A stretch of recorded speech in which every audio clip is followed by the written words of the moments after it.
Un taboulé automnal sans semoule, c'est possible avec des légumes et je vais te le montrer avec ce beau chou-fleur.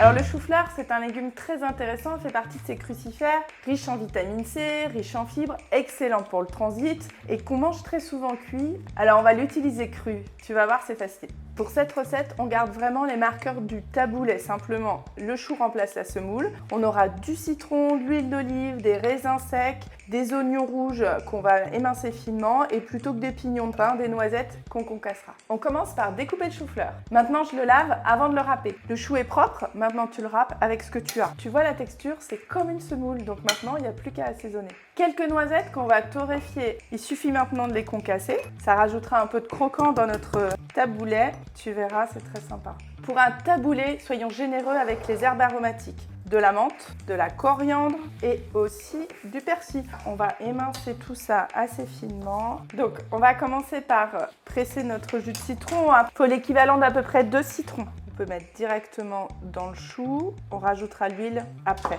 Il ne nous reste plus qu'à tout assembler. Donc, on a notre chou auquel je vais rajouter les herbes. Généreusement, on peut y aller sur les herbes. C'est là aussi où on apportera énormément de vitamines. Les oignons pour relever, les petits raisins secs et les noisettes.